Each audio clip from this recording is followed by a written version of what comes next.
সুলতান ডাইন্সের বিরুদ্ধে খাসির বদলে অন্য প্রাণীর মাংস ব্যবহারের অভিযোগ সন্দেহাতীতভাবে প্রমাণিত না হওয়ায় প্রতিষ্ঠানটিকে অভিযোগ থেকে অব্যাহতি দেওয়া যেতে পারে। সোমবার জাতীয় ভোক্তা অধিকার সংরক্ষণ অধিদপ্তর সম্মেলন কক্ষে সুলতান ডাইন্সের তদন্ত সংক্রান্ত বিষয়ে সংবাদ সম্মেলনে এসব তথ্য জানানো হয়।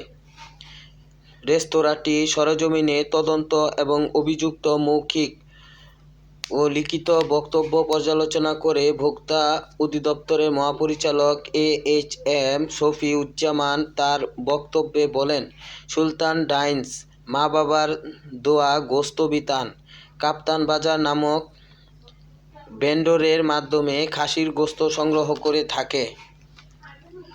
কাপ্তান বাজারে খাসি জবাই করার সময় অভিযুক্ত প্রতিষ্ঠানের প্রতিনিধি মাঝে মধ্যে উপস্থিত থাকেন।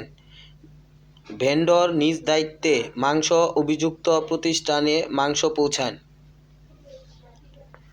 গত ৯ মার্চ অভিযুক্ত প্রতিষ্ঠানের ম্যানেজার মৌখিকভাবে ১৫০ কেজি খাসির মাংস সংগ্রহের কথা জানান, কিন্তু ভেন্ডর ১২৫ কেজি সরবরাহের কথা জানান।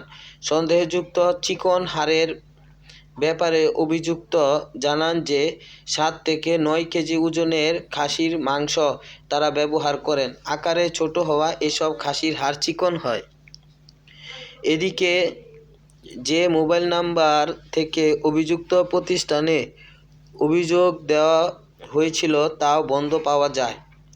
তাই খাসি বাদে অন্য প্রাণীর মাংসের ব্যবহার সন্দেহাতীতভাবে প্রমাণিত না হওয়ায় অভিযুক্ত প্রতিষ্ঠান সুলতান ডাইন্সকে অন্য প্রাণীর মাংস ব্যবহারের অভিযোগ থেকে অব্যাহতি দেওয়া যেতে পারে বলে মন্তব্য করেন ভোক্তার মহাপরিচালক।